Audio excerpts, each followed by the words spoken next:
Esta noche, con un tema tan importante para la iglesia, columna y baluarte de la verdad. Está con nosotros desde Argentina un tremendo amigo, pastor, misionero, que va a llevar a cada uno de nosotros la iglesia que divulga la verdad. Acuérdate, que divulga, que va a entregar. Seguramente nos va a desafiar el Señor en esta noche. Pero decirte sí, que tienes que estar con tu Biblia, tienes que estar con tu apunte. Palabra de Vida también va a estar grabando todo esto, pero te animo a que te concentres y dile al Señor, Señor, habla mi vida en medio de la pandemia, habla mi vida en medio de las circunstancias que estamos viviendo. Dejo con ustedes a nuestro querido hermano misionero, pastor Gustavo Caramelino. Dios te bendiga, Gustavo. Muchas gracias, Marcos. Háganme así si me escuchan bien. Muy bien, muy bien. Bueno, les mando un gran abrazo a todos mis queridos hermanos de Chile. Menos mal que empatamos en la Copa América, ¿eh? Si no, no sé qué les iba a decir si nos ganaban, ¿eh? Bueno, la verdad que estamos muy felices de compartir este tiempo. Yo soy de Santa Fe, Argentina, y estoy aquí desde casa compartiéndole. Hoy no fue un día fácil. Hoy partió a la presencia del Señor Ricardo, uno más, un siervo de Dios que compartió mucho tiempo el ministerio con nosotros en la iglesia Puertas Abiertas, de la cual soy pastor hace 35 años. Estuvo en el tiempo de fundación de la iglesia, su hijo y la esposa de su hijo se congregan con nosotros. Hablé con él en el sanatorio hasta que la neumonía bilateral lo llevó a que lo entuben y hoy se fue. Y no fue un día fácil, hasta recién estuvimos hablando con la familia, no lo pudimos enterrar porque es sábado, bueno, toda una complicación.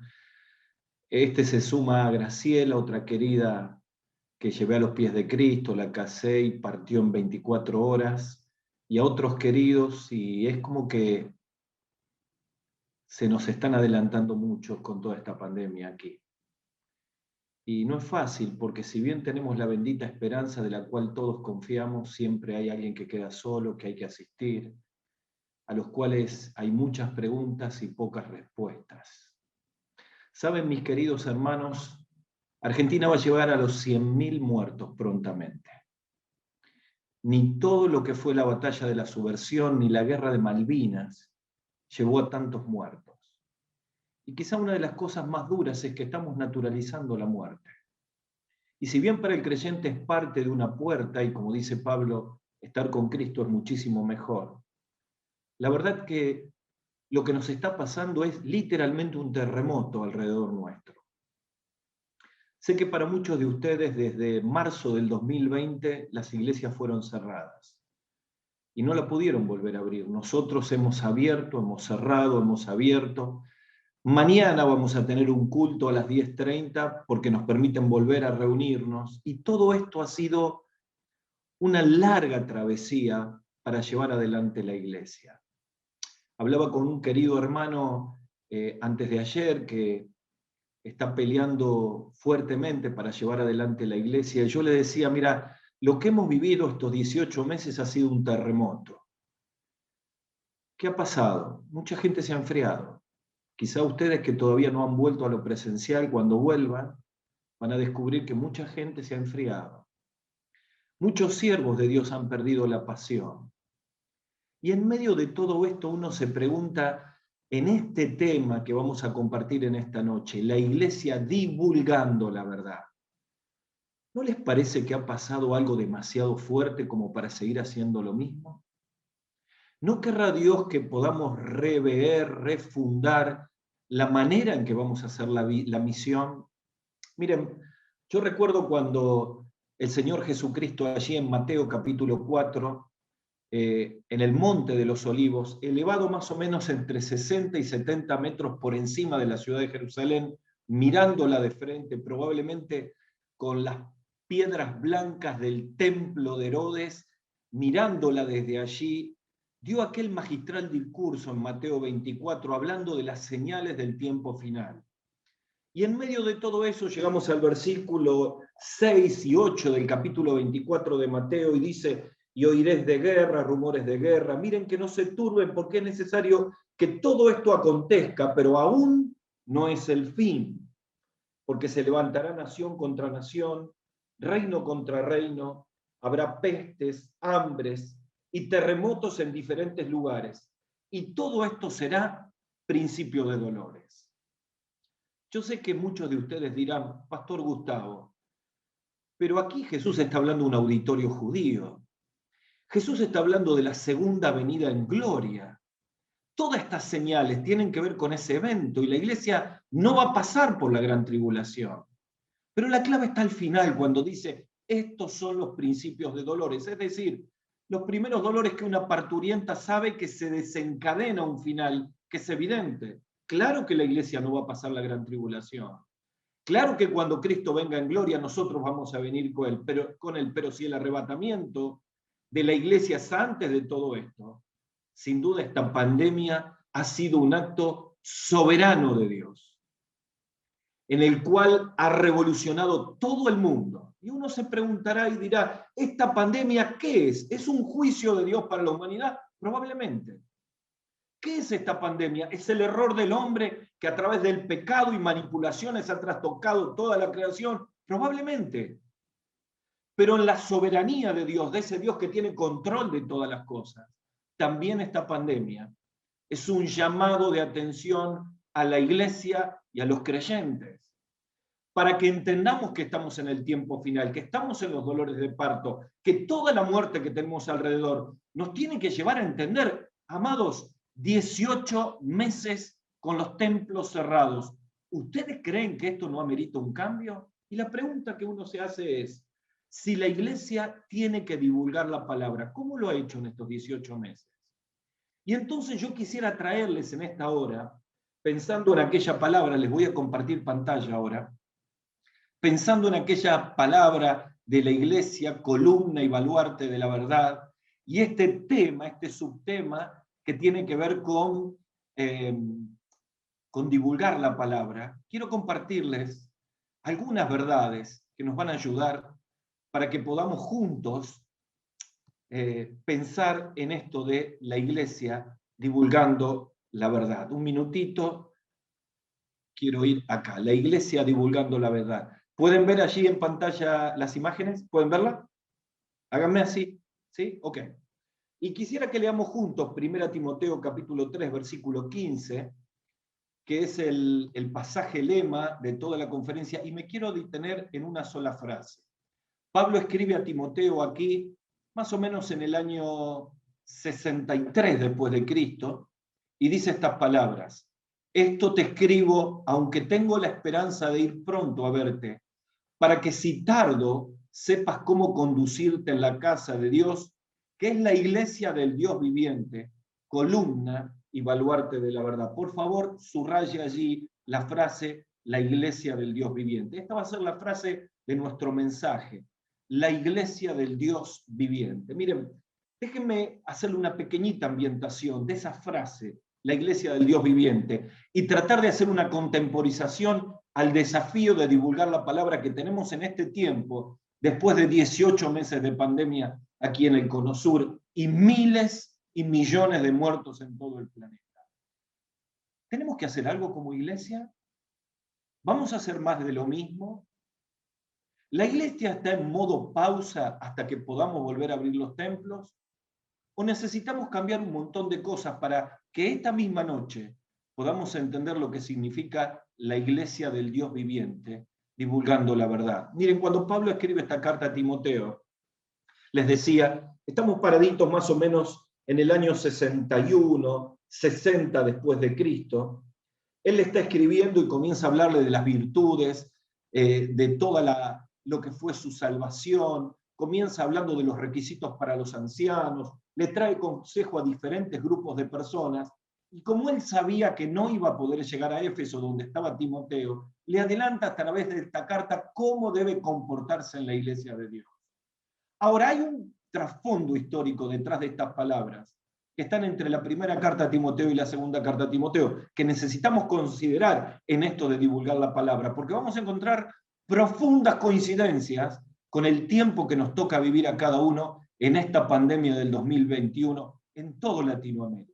En primer lugar, tengo que decirles que cuando Pablo escribe esta carta, ya había sido encarcelado en primer arresto domiciliario, que nosotros geográficamente o históricamente lo podemos encontrar en Hechos capítulo 28.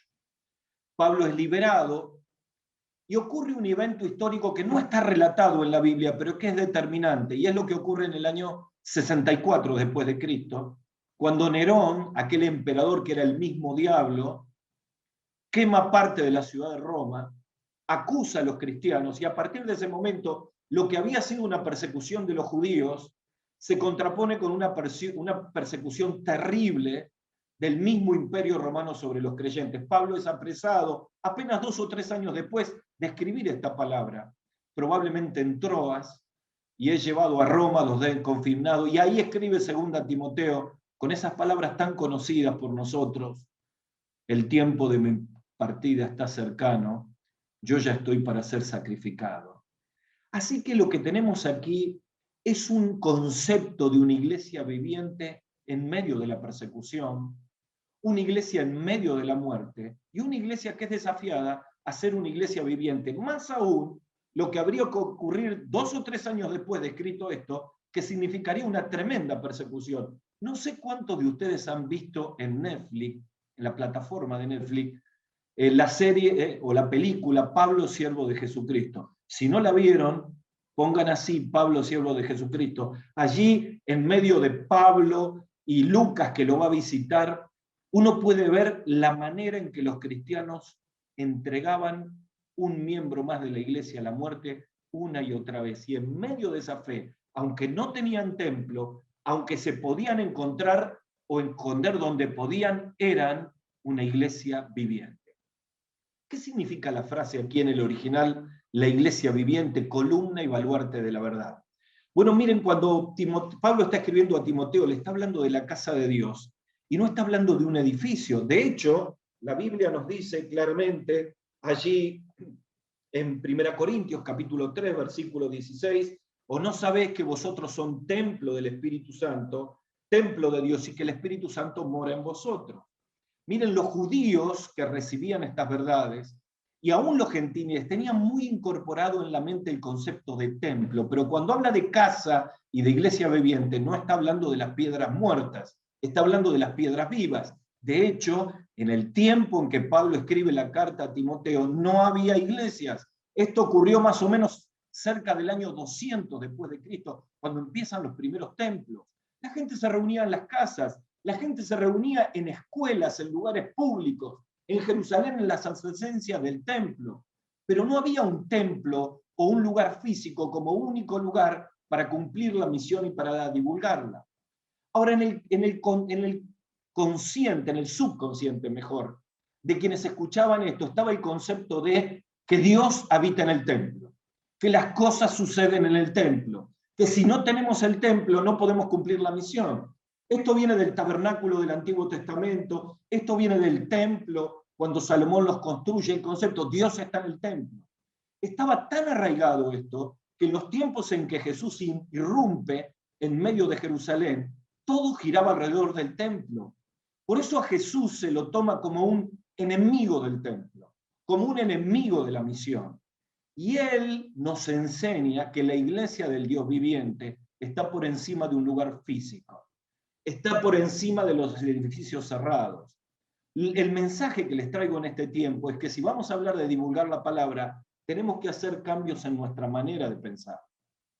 Tenemos que hacer cambios en nuestros paradigmas, como los que había en el tiempo en que Pablo escribe a Timoteo. Tenemos que hacer cambios en nuestra perspectiva de ver la obra.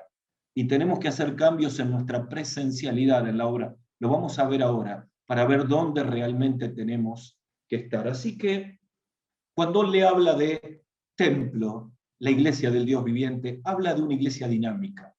Habla de un grupo de cristianos en su casa, en encuentros personales, en el mercado durante la semana, una iglesia que se mueve, una iglesia que está en movimiento, no una iglesia encerrada.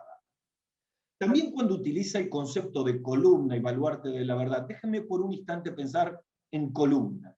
Saben que para los habitantes de Éfeso el concepto de columna era muy fuerte. Allí estaba el templo de Diana de los Efesios, aquel templo majestuoso que fuera considerado como una de las 7 maravillas del mundo, más de 150 columnas, muchas de ellas muy ornamentadas. En alguno había imágenes de personajes que cuando la gente pasaba miraba la columna y la columna le hacía pensar en ese personaje que estaba a la vista de todos. Pero más aún, en muchas columnas de edificios romanos, las columnas eran lugares de divulgación. Cuando el emperador daba un edicto, se lo colgaba en una columna. ¿Vieron cuando en este tiempo decimos, hay que cambiar el día del encuentro? Y uno dice, colgalo en las redes, colgalo en YouTube, colgalo en Google. Esa es la idea, colgaban un anuncio, colgaban un mensaje para que la gente que pasaba podía verlo. Traten de cerrar todo esto que les he hablado. Una iglesia en movimiento, no dependiendo de templos. Una iglesia como columnas, donde todos los que pasan pueden conocer y ver en la vida de cada persona lo que significa el cambio de Jesucristo. Y ahora lo vamos a traer a nuestro tiempo, a este mes de junio del 2021. Tenemos que hacernos la pregunta, ¿cómo hemos divulgado el Evangelio en todos estos meses? Porque por ahí un distraído cree que la iglesia está en pausa. Y es exactamente todo lo contrario. Yo creo firmemente que esta pandemia ha sido un acto soberano de Dios. Creo que firmemente Dios ha decidido que se cierren los templos y las iglesias por todos estos meses. Y déjenme decirle algo, yo soy pastor de la iglesia local. Estoy inmensamente feliz que mañana a las 10:30 vamos a volver a reunirnos con un aforo del 30%. Voy a poder ver a los hermanos, no los voy a poder abrazar, apenas tocarlos con el puño, vamos a estar a 2 metros de distancia. Todo el tiempo le digo a la iglesia, tienen que cuidarse, tienen que cuidarse, tienen que cuidarse, pero la iglesia no es la que va a estar el domingo a las 10:30 de la mañana cuando estemos juntos. La iglesia es una iglesia viviente y ahí tiene que funcionar cómo divulgar la palabra. Por eso yo le he pedido al Señor que me dé luz en este día tan difícil para mí, para que el Espíritu Santo pueda estar tocando la mente y los corazones.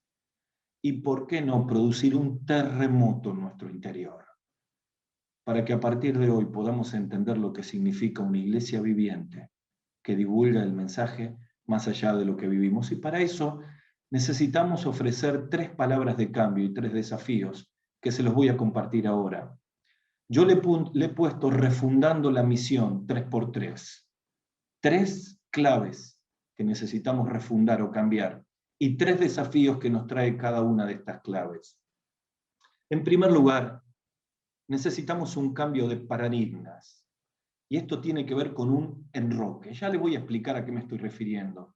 Allí en Mateo capítulo 12, versículo 6, hay una frase clave que dice, el mismo Señor Jesucristo, uno mayor que el templo, está aquí. En segundo lugar, necesitamos un cambio de perspectiva. Y esto ya no tiene que ver con un enroque, sino tiene que ver con un enfoque. Nuestra frase del Señor Jesucristo está en Juan capítulo 4, versículo 4, cuando dice en la Biblia que le era necesario pasar por Samaria. Seguimos los pasos del Maestro para refundar la misión. Seguimos los pasos de Cristo para enseñarnos cómo vivir en este tiempo de pandemia para divulgar la palabra. Y me voy a la tercera área donde debe haber cambios, y es en la presencialidad. ¿Dónde tiene que estar la iglesia en este tiempo? Y esto tiene que ver con empatía con la sociedad. Y me voy a Juan capítulo 5, versículo 6, cuando el Señor, aquel hombre que hacía 35 años estaba enfermo en el estanque de Betesda, y Jesús le dijo, ¿quieres ser sano? Necesitamos un cambio de paradigmas, y esto requiere un enroque. Necesitamos un cambio de perspectiva, y esto requiere un nuevo enfoque. Necesitamos un cambio de presencialidad, y esto requiere empatía. Vamos a ver brevemente cada uno de ellos. En primer lugar, necesitamos un cambio de paradigmas, y esto tiene que ver con un enroque.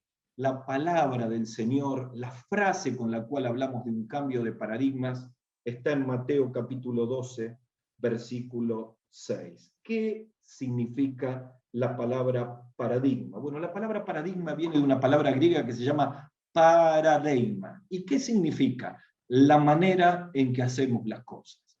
Todos nosotros tenemos inconscientemente, aquí atrás en el subconsciente, paradigmas, manera de hacer las cosas.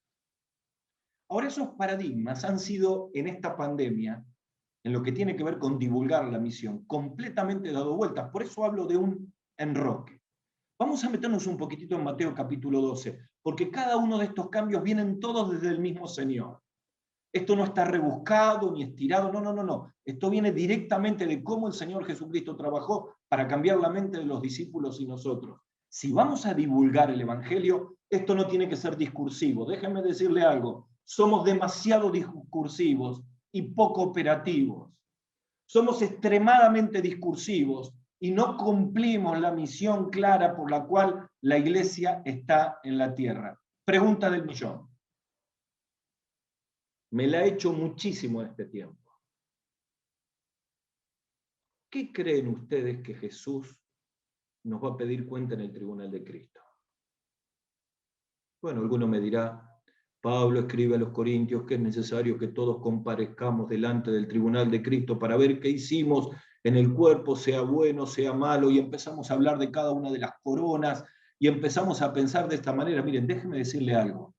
Cuando Jesús estaba con los discípulos antes de ascender en el monte de la Ascensión, fue muy concreto y muy específico en lo que tiene que ver con divulgar y la misión verdadera de la iglesia. Él dijo, Mateo capítulo 28, versículos 19 y 20, por tanto os digo, vayan y hagan discípulos a todas las naciones, bautizándolos en el nombre del Padre, del Hijo y del Espíritu Santo, y enseñándoles que guarden todas las cosas que yo les he mandado. Y aquí yo estoy con vosotros todos los días hasta el fin. ¿Saben qué creo que me va a preguntar el Señor? ¿Cuántos discípulos hice?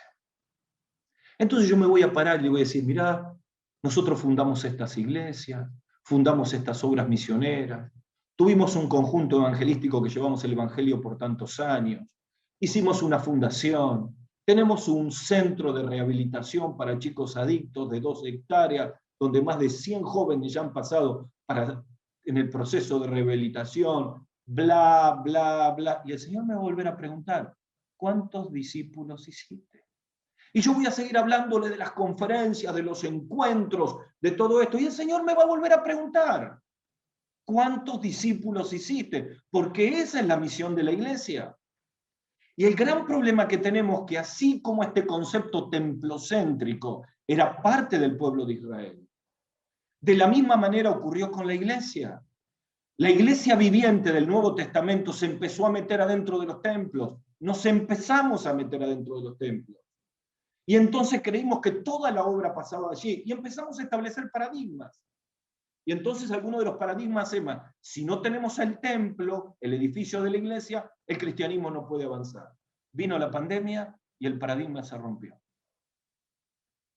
Otro que decimos, bueno, si no tenemos la habilitación del gobierno para hacer un evento evangelístico, no podemos predicar el evangelio, porque tenemos el paradigma que a la gente hay que llevarla a la iglesia. ¿O no es así? O cuando viene un amigo y nos dice, che, fulano de tal está pasando tal problema, ¿qué le decimos? Invitarlo a la reunión. Eso no es así. Toda la vida lo hemos hecho así. Y yo quiero que ustedes sepan que todo esto que le estoy hablando desde mi posición de anciano de una iglesia local. Soy un hombre de iglesia local. Desde mis 5 años estoy en una iglesia local. Amo la iglesia local y probablemente, salvo que Dios quiera otro, me voy a morir en la iglesia local. Pero cuando hablo de la iglesia local, no hablo del templo, hablo de las personas, de una iglesia viviente. Entonces se nos cerraron las iglesias y entonces los paradigmas cambiaron completamente. Y acá Jesucristo, cuando está allí en Mateo capítulo 12, hace un cambio de paradigmas. Vienen los judíos y les dicen, tus discípulos estuvieron comiendo y recogiendo espigas y no lo pueden hacer porque es un día de reposo, aunque la ley lo permite. Y más tarde Jesús sana a una persona, un hombre con la mano seca, en la misma sinagoga, y lo hace en un día de reposo. ¿Cómo lo hizo en tantas oportunidades? Y el Señor le dice que el Señor más importante que el día de reposo, más importante que Moisés, más importante, y de pronto viene la palabra, uno mayor que el templo está aquí. Pónganse por un instante en lo que pensaban los fariseos, los intérpretes de la ley y toda la casta gobernante judía. Era un escándalo lo que había dicho Jesús. ¿Cómo que uno mayor del templo? ¿quién es este que se dice llamar el Mesías y dice que es más importante que el templo? Todo gira alrededor del templo. Miren, con mi esposa Esther estamos haciendo el devocional en Levítico. Y cada capítulo, Levítico 1, 2, 3, 4, allí están las ofrendas de paz, allí están las ofrendas de los animales sin mancha, allí están las ablaciones, allí están las ofrendas de los vegetales, por los pecados que no conocemos. Y yo le decía a Esther, Dios mío, qué trabajoso que era para una persona poder librarse de la culpa del pecado. Todo era trabajoso, todo tenía que ver con cosas. No podían entrar a la presencia del Señor, solo entraba el sacerdote. Y todo era tan complejo, tan trabajoso, y de pronto uno de Levíticos salta a Hebreos y dice, por tanto, teniendo un gran sumo sacerdote, Jesucristo, nuestro amado Salvador, entremos confiadamente al trono de la gracia. Se terminó todo lo trabajoso, porque la relación es personal, y se terminaron los paradigmas. Y entonces empezamos con un enroque de paradigmas. Saben que la palabra enroque es una palabra que se usa mucho en el ajedrez. Tiene que ver con el movimiento del rey con la torre para cubrir al rey. Es un movimiento de piezas. Esto es lo que requiere que podamos divulgar la misión en este tiempo de coronavirus. Un enroque de paradigmas. Tenemos que dejar todos los paradigmas en los cuales pensamos la evangelización y hacer discípulos y entender que hay nuevos paradigmas en los cuales Dios nos está llevando y que no es un invento, no es una nueva corriente, es lo que Jesús enseñó. Los nuevos paradigmas tienen que decir que si los templos están cerrados, tenemos que abrir nuestras casas. Y si hoy el gobierno no se los permite por el virus, cuando el gobierno lo permita en forma presencial y si no virtual, y hacer de cada casa una iglesia, como era en el Nuevo Testamento. Miren, cuando nos dimos cuenta que esto iba para largo en la República Argentina, ustedes saben que aquí en Argentina tenemos la cuarentena más larga del mundo. Estuvimos 9, 10 meses cerrados.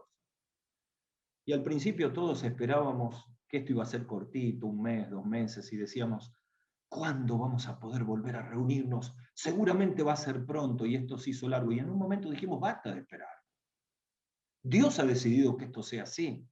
Tenemos que divulgarlo ahora, así que desafiamos a la iglesia e hicimos 52 grupos pequeños, multiplicados por 10 y 12 personas en cada uno, y cuando el gobierno nos permitía hacerlo presencial, porque era hasta 10 personas en una casa se permitía, allí fuimos y tuvimos grupos pequeños, invitamos a vecinos, amigos, y se empezó a convertir un montón de gente. Y desafiamos a las personas a cambiar el paradigma y tratar de hacer un círculo de 100, 200, 500 metros alrededor de su casa. Imagínense cuando va al mercado, cuando va al supermercado. Piense en el círculo de sus redes sociales, lo que usted tiene en su WhatsApp. Piense, empiece a pedirle al Señor que le abra el corazón, la mente. Deje de pensar en el templo, cambie el paradigma y vivamos como la iglesia primitiva, que sin templos y sin lugares donde reunirse, se multiplicaban y el Señor añadía lo que habían de ser. ¿Cuál es el enroque que tenemos que hacer en nuestra mente en este tiempo? ¿Cuáles son los viejos paradigmas que han hecho que todos estos meses no podamos ganar una sola persona para Cristo? Miren, cuando volvimos a reunirnos tuvimos que hacer 3 bautismos. Y la gente que se bautizaba era gente convertida en la pandemia. Gente que se ganó con discipulados personales, gente que se ganó con contactos, gente que vino a los grupos pequeños. Y los testimonios eran impresionantes y decíamos, nos falta un montón de gente de la iglesia que se ha enfriado, pero Dios ha traído nuevas personas que han sido ganadas en un contexto donde la iglesia estaba cerrada. ¿A dónde hay que cambiar? Acá tenemos. Tenés que buscar en el interior de tu corazón y en oración con el Señor cuáles son los paradigmas. ¿Cómo voy a abrir mi casa? Abra su casa. ¿Quiere guardar su casa? ¿Quiere mantenerla linda? No, pero tengo miedo de contagiarme. Está bien, cuando se pueda. Hágalo virtualmente, busque sus contactos, sea creativo, pídale al Señor que le ayude. No quiere abrir su casa, quédese tranquilo. ¿Sabe para quién va a quedar su casa? Para el anticristo. ¿Sabe para quién va a quedar nuestros carros? Para el anticristo. Porque cuando nos vayamos al cielo no nos vamos a llevar nada y todo va a quedar para el anticristo. Así que necesitamos un cambio de paradigmas y un enroque de esos paradigmas. Uno mayor que el templo está en tu casa. Uno mayor que el templo está en tu vida. y está golpeando las puertas de tu corazón para que empieces a orar, para que Dios te pueda lograr que seas un ganador de almas y un hacedor de discípulos, porque de eso vamos a dar cuenta. En primer lugar, tenemos que cambiar los paradigmas y hay que hacer un enroque. En segundo lugar, necesitamos cambiar la perspectiva, y esto tiene que ver con enfoque. Salimos de Mateo 12 y nos vamos a Juan capítulo 4. Jesús decide ir de Judea a Galilea y le era necesario pasar por Samaria. Nuestro versículo es Juan 4:4. Le era necesario pasar por Samaria. Gustavo, ¿qué es una perspectiva? Bueno, la perspectiva tiene que ver con la manera en que vemos las cosas. Miren mis manos.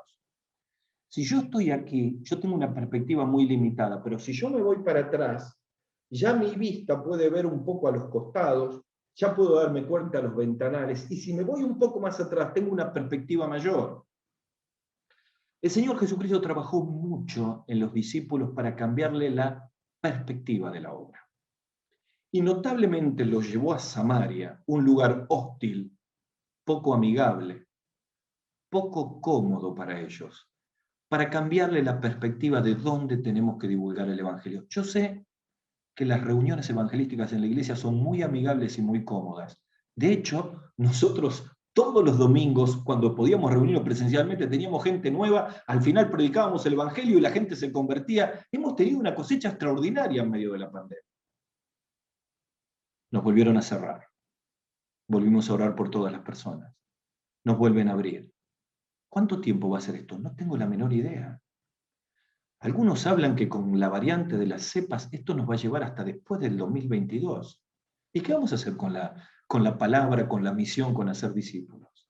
Tenemos que cambiar la perspectiva de que a veces en muchos lugares que son hostiles es allí donde la iglesia y nosotros tenemos que estar para ser nuevos discípulos. Miren, cuando Jesús llega a Samaria, llega a las 12 del mediodía, va al pozo de Jacob, el sol cae perpendicularmente en su cabeza, comienza a hablar con la mujer, los discípulos se van a buscar comida a Sicar y cuando vuelven quedan asombrados que Jesús hablaba con una mujer de esa reputación y una mujer samaritana. Lo que los discípulos no podían ver y Jesús sí podía ver es que Samaria significaba que había una mujer y detrás de la mujer había una ciudad entera, Sicar, que iba a ser ganada. Vuelvo a decir, Samaria, samaritana, Sicar. Esas tres S están hablando de una perspectiva que solo Jesús podía ver.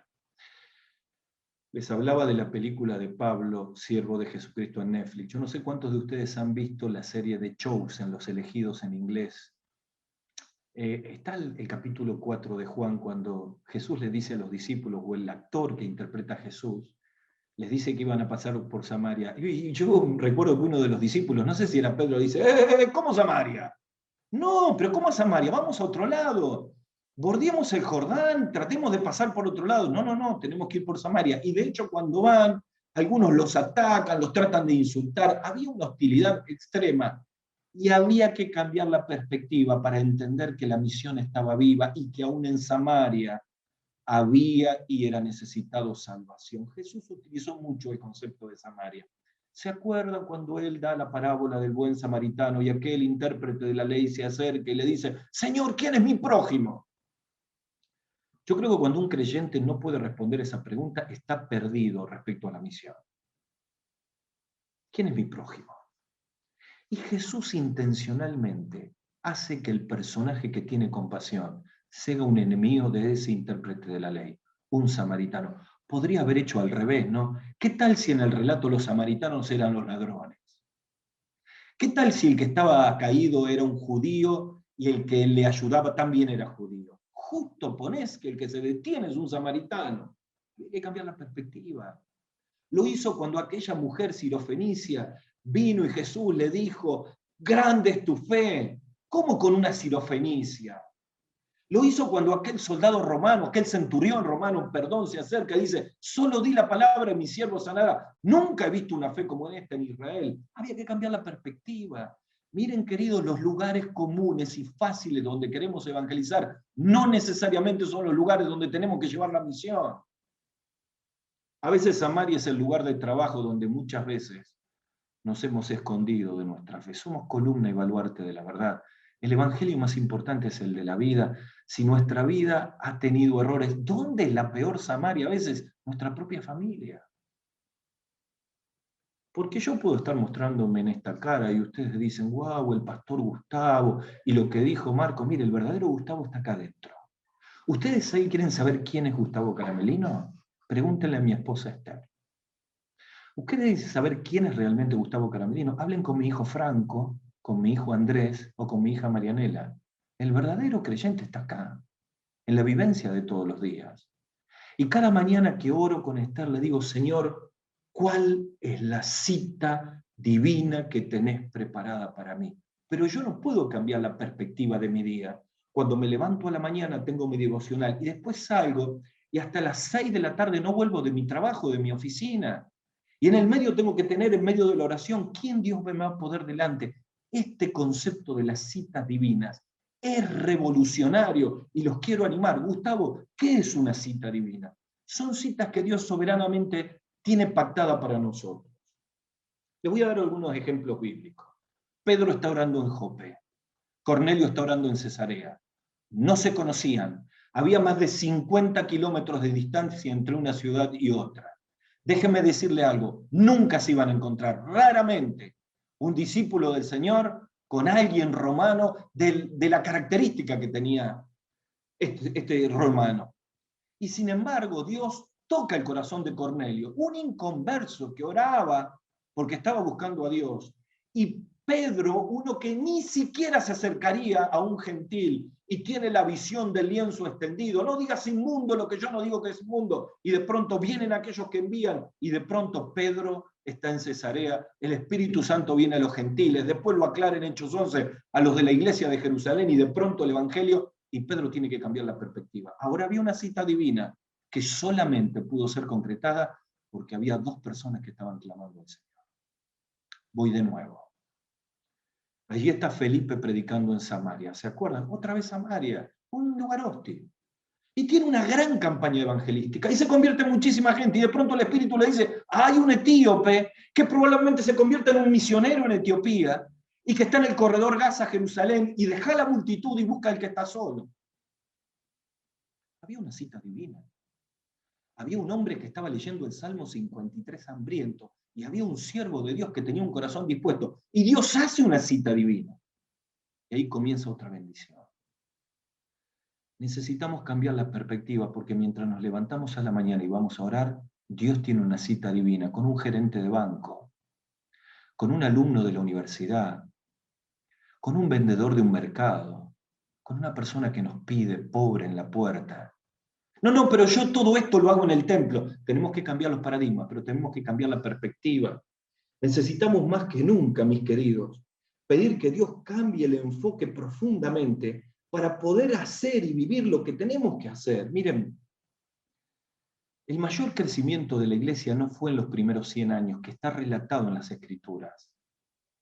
He estado leyendo muchos autores no cristianos, antropólogos, historiadores. Uno de ellos escribió el libro La expansión del cristianismo, y él desde un punto de vista no cristiano trata de explicar cómo ocurrió que Constantino en el año 300 y pico tuvo que tomar un movimiento político de oficializar el cristianismo y dejarlo de perseguir porque la mitad del imperio era cristiana.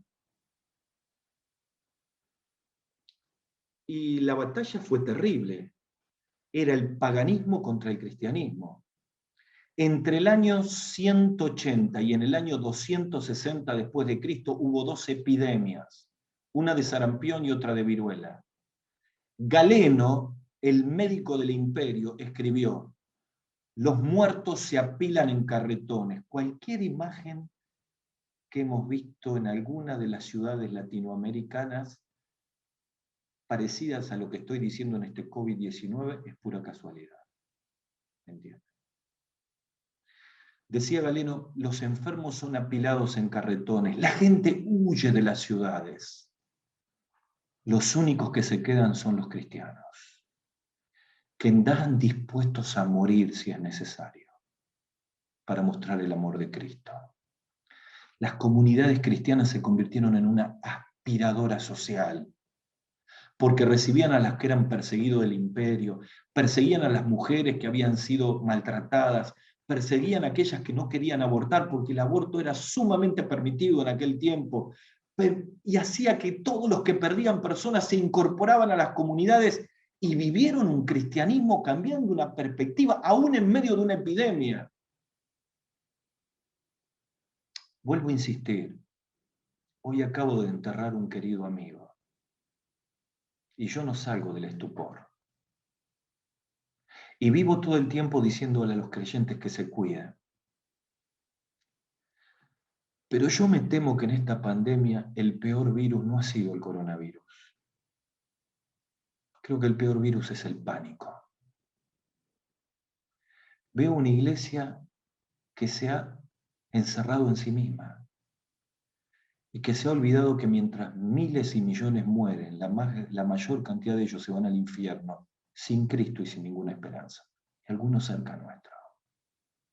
Yo digo, si este terremoto no nos cambia la perspectiva, ¿qué vamos a esperar? ¿Que termine la pandemia? Hay una Samaria al lado de tu casa. Necesitas empezar a orar. Hay citas divinas que Dios ha preparado. Si no lo buscamos en oración, esta mente está metida en el trabajo, en las deudas, en las cuestiones religiosas, y no vemos lo que tenemos que ver. Tenemos que ser como Bernabé en Hechos capítulo 11, cuando llegó a Antioquía, dice la Biblia que vio la gracia de Dios. Y entonces viene la pregunta, ¿qué me impide ver la gracia de Dios? Necesitamos un cambio de enfoque y una perspectiva. Solo una vida de rodillas, diciéndole, Señor, muéstrame a Cornelio, muéstrame al etíope, muéstrame a los que tenés alrededor, para que les hable de Cristo, y no solo les hable de Cristo, luego yo los disipule, pero yo soy pastor, no tengo tiempo para disipular gente, no me digas. Tengamos cuidado porque a veces los pastores nos volvemos en ejecutivos de la obra. Parecemos más gerentes de recursos humanos que pastores. Y si a esta altura de la vida no te entusiasma ganar una persona para Cristo y discipularla, hay que rever un poco cuáles son las prioridades de nuestra vida. Porque es aquello que vamos a dar cuenta en el tribunal de Cristo. Hablamos de un cambio de paradigmas, y esto tiene que ver un enroque de paradigmas. Uno mayor que el templo está aquí. Hablamos de un cambio de perspectiva, y esto que tiene que ser un enfoque en las citas divinas que tenemos alrededor. No esperemos la iglesia, aquí tenemos personas para ganar y compartir el evangelio. Basta de ser discursivos y empezar a ser operativos. Pero en tercer lugar, y con esto termino porque el tiempo ha avanzado, necesitamos un cambio de presencialidad. Y esto tiene que ver con empatía. ¿Qué es empatía? ¿Por qué, Gustavo, hablas de empatía? Bueno, la palabra empatía significa una participación afectiva de una persona en la realidad ajena de otra. De nuevo, es la participación activa, no discursiva, de una persona en la realidad ajena de otra. Miren, en Juan capítulo 5, versículo 6, Jesús va al estanque de Betesda. Si usted tuvo la oportunidad de ir a Jerusalén o ver un video de Jerusalén, cuando uno va entrando por una de las puertas, enseguidita, antes de llegar a la parte central de la ciudad, uno encuentra a la izquierda una explanada de cemento ahora que habla de Betesda, Casa de Gracia, y enfrente está la iglesia de Betesda. Probablemente allí estuvo el estanque. Si en aquel tiempo usted iba a visitar a Israel y lo contrataba una compañía de turismo, yo no creo que para mostrarle toda la tierra prometida lo lleven al estanque de Betesda. La mayoría de la gente no iba presencialmente al estanque de Betesda. Era deplorable, era maloliente, la gente se quejaba, cada 2 por 3 sacaban un muerto. Era el peor de todos los lugares. Ningún cristiano hubiera querido estar ahí, pero ahí fue Jesús. Y se acercó a un hombre enfermo de 38 años. ¿Usted se imagina el aspecto de ese hombre? Miren, no tenía un buen perfume, seguramente no estaba bien peinado, estaba llagoso, ya a punto de morirse, desesperanzado. Y la presencialidad del maestro estuvo ahí. Y la pregunta es sorprendente, ¿quieres ser sano? Por supuesto que quiero ser sano. Lo que Jesús le estaba mostrando es que la mayor sanidad no iba a ser la física, sino la del alma. Miren, queridos, necesitamos tener presencialidad. ¿Dónde tiene que estar la iglesia en este tiempo? ¿Dónde estaría Jesús? Cuando fundamos el Taller del Maestro, el Centro de Rehabilitación para Jóvenes Adictos, yo voy todos los sábados a enseñar la Biblia allí. Mucha gente nos dice, ustedes están locos de hacer un centro de rehabilitación. Eso lo tiene que hacer el Estado. Van a tener problemas legales, van a pasar cosas, les van a robar. Eso que lo haga el gobierno. ¿Para qué? La iglesia no está para eso. Ah, no, la iglesia no está para eso. ¿Y para qué está la iglesia? Para glorificar el nombre del Señor. ¿Y cuál es la mejor manera de glorificar el nombre del Señor? Estando donde estuvo Jesús. Voy a terminar porque el tiempo ha avanzado. Estos días que estuvimos cerrados, como somos una fundación y tenemos comederos también, copas de leche, el gobierno nos da permisos esenciales para recibir a los chicos. Pero el domingo pasado, mientras grabábamos desde la iglesia el culto online, quise ir a ver la escuela bíblica dominical que funciona a la vuelta en el gimnasio de la iglesia. Y no había nadie. Y cuando hablé con los encargados me dijeron, hoy decidimos ir a la casa de todos los chicos. Fuimos con nuestro barbijo, con una botella de leche, con lo que habíamos cocinado en la cocina de la iglesia y nos metimos en cada casa. Y cada casa se convirtió en una iglesia. Y cada patio se hizo una hora feliz. Y le compartimos la palabra a ellos y la escucharon sus padres y multiplicamos la misión. ¿Dónde tiene que estar presencialmente la iglesia? ¿Dónde iría Jesús? Miren, queridos, creo que después de esta pandemia, solamente las iglesias que tengan presencia en medio de la sociedad, mostrando el amor y la compasión de Jesucristo, todas las iglesias que vayan a los estanques de Bethesda, donde está la gente necesitada, no importa la condición social, ricos y pobres, universitarios e ignorantes, allí tiene que haber empatía. La pregunta de Jesús fue empática, ¿quiere ser sano? Claro que es más fácil ser empático con alguien que nos ama, que lo conocemos mucho, pero divulgar la palabra tiene una cuestión de presencialidad. Ahí tenemos que estar. Hoy no se puede en este país porque el virus está terrible, porque la curva está alta, pero ni bien podamos, tenemos que estar presentes donde está el dolor, y ahí viene la misión. Y ahí ganamos los discípulos, porque con esto termino. Cuando la iglesia es columna y baluarte de la verdad y divulga el mensaje, cuando tiene un cambio de paradigmas y enroque de viejos paradigmas por los nuevos, cuando tiene un cambio de perspectiva para saber que hay citas divinas donde tenemos que estar, cuando tenemos presencialidad y empatía donde Jesucristo está esperando que entremos, cuando eso ocurre, pasa esto. Efecto dominó. Miren esta palabra de 1 Timoteo capítulo 1 que el apóstol Pablo escribe capítulos anteriores de este versículo lema que hemos desarrollado en capítulo 3, versículo 15. Dice 1 Timoteo 1, 16, él está hablando de su testimonio. No está aquí en la pantalla, pero él hablaba, habiendo yo sido antes blasfemo, perseguidor, bla, bla, bla, fui recibido a misericordia. Dice, por esto fui tratado con misericordia, para que en mí, el primer pecador, Jesucristo mostrara toda su clemencia. Esto es una versión renovada. Y escucha esta frase, para ejemplo de los que habían de creer en él para vida eterna. Termino con un testimonio.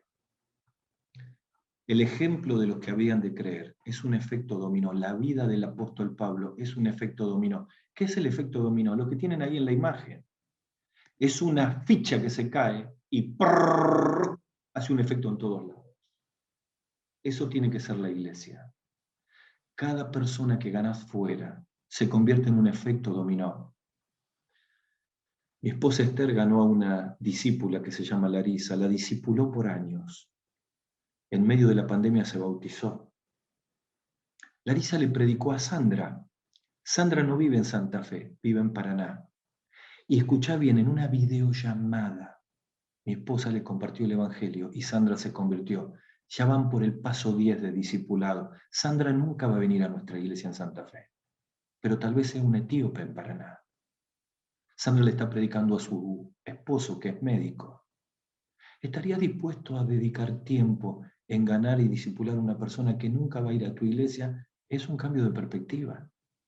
Pero Larisa también le predicó a su padre y el día que se bautizó se fue hasta su casa en otra ciudad de Entre Ríos y su padre se entregó a Cristo y viajó 30 kilómetros a otra ciudad donde hay reuniones y ya se quiere bautizar. Y yo empiezo a sumar: Larisa, Laura, su padre y su familia. Un efecto dominó, todo en medio de la pandemia. ¿Cuál sería la primer ficha que Dios quiere tumbar con tu vida? ¿Qué tal si en esta noche al terminar pensamos que la iglesia es algo viviente, que cede los edificios, los templos? ¿Qué tal si le pedimos a Dios que cambie nuestro corazón, que nos quite el pánico que nos ha metido esta pandemia? Miren, yo sueño y oro, todos los miércoles oro con el pastor Guillermo Piovano, todos los miércoles a la mañana, ahora los martes, y oramos para que no cambie el gobierno de la Argentina. Eso depende de Dios.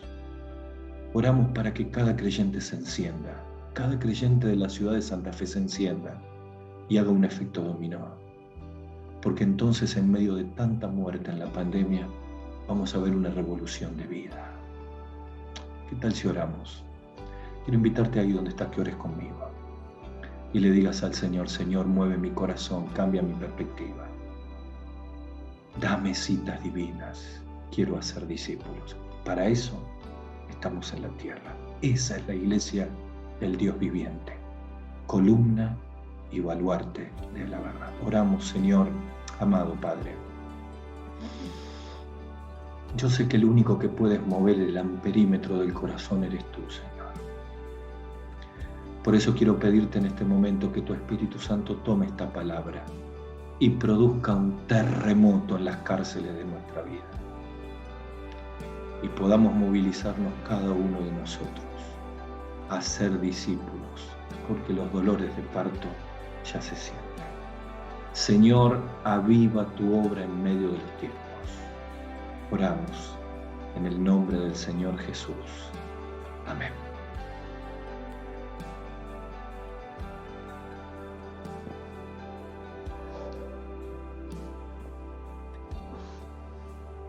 Qué bendición para todo nuestro pueblo chileno, para la iglesia. Qué hermoso tiempo que disfrutamos hoy junto a nuestro querido hermano Gustavo. Queridos, gracias por estar con nosotros. Y Gustavo, yo sé que estamos en vivo. La verdad que la palabra de Dios fue de mucha bendición para cada uno de nosotros. Yo disfruté ayer en cuanto a lo que el pastor Marcial hablaba de poder realmente tener el deseo de conocer, de poder estar consagrando nuestra vida, comprometerme con el Señor cada día. Qué interesantes conceptos para poder declarar la verdad. Pero mi querido hermano, hoy día también nos sorprendió el Señor. Oramos esta tarde por ti para que nos hable el Señor a nuestras vidas. Tú dijiste algo como: no estamos en pausa. No estamos en pausa. La iglesia, su verdad, sigue marchando. La palabra de Dios no está presa en este tiempo. Gracias por compartir conceptos tan claros como 3 claves importantes en medio de la pandemia. Paradigmas, un enroque, lo necesitamos. Perspectivas, un buen enfoque. Hablaste de presencialidad y empatizar con aquellos que lo necesitan.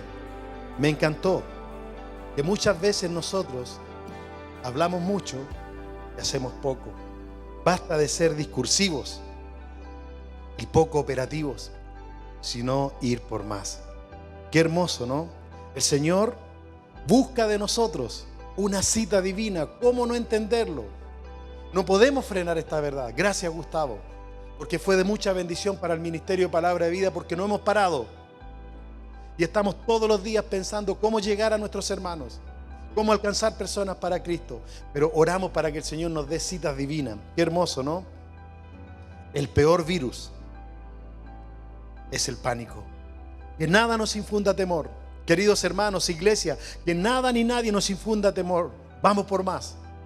La iglesia, columna y baluarte de la verdad, con un buen cartel, comunicando la verdad de Dios. Qué hermoso tiempo. Querido hermano, yo sé que tú en una oportunidad nos dijiste: Marco, quiero estar con ustedes. Hoy estás con nosotros. Hemos deleitado a nuestro pueblo, a nuestros hermanos. Pero Gustavo, te mandamos un abrazo grande para ti, para tu familia. Y me gustaría que antes que cortemos estas conexiones, que a veces se hace tan rápido, que nos dejes un motivo de oración y para nuestro pueblo, para que cuando puedas venir a Chile presencial podamos tener tiempos de conferencia y de campamento juntos. Te dejo la oportunidad para que te despidas y que nos dejes un motivo de oración. Gracias, gracias. Miren, estamos en una tormenta de gente que se nos ha ido y necesitamos ser empáticos y compasivos con todos nuestros queridos que han quedado solos. Oren por la iglesia Puertas Abiertas, también oren por el centro de rehabilitación, el taller del maestro. Dios está haciendo una obra tremenda, no tanto con los chicos que van, sino con todas las familias que ganamos. Y bueno, anhelamos que este tiempo Dios nos siga dando oportunidades para hacer muchos discípulos. Les digo una sola cosa más. Con mi esposa nos sentamos a hablar y le hice una pregunta que se las voy a hacer a todos. Casi un poquito más del mensaje, Marquito, solo un minuto. Tranquilo, dale nomás. ¿Qué te entusiasma de la obra? ¿Qué te entusiasma? Yo tengo 59 años, sé que estoy en los últimos metros de la última, si el Señor me permite tener salud, 20 años, 15 años operativo. ¿Qué te gustaría hacer? Y saben, yo lo único que me entusiasma en este momento es hacer discípulos. No me entusiasma otra cosa. Estoy tan feliz de compartir con ustedes. Pero yo le pido al Señor que me ayude a ganar uno más. Amén. A cargarlo en la vida y a hacer discípulos. Eso oren por mí. Y eso oren por ustedes. Amén. Te mandamos un abrazo grande, mi querido hermano. Y como bien tú decías, también nos llamó la atención. Tenemos que hacer discípulos, pero hay muchos que quieren hacer discípulos, pero no predican. Para ser discípulo hay que ir y predicar el Evangelio, la gran comisión. Dios te bendiga una vez más.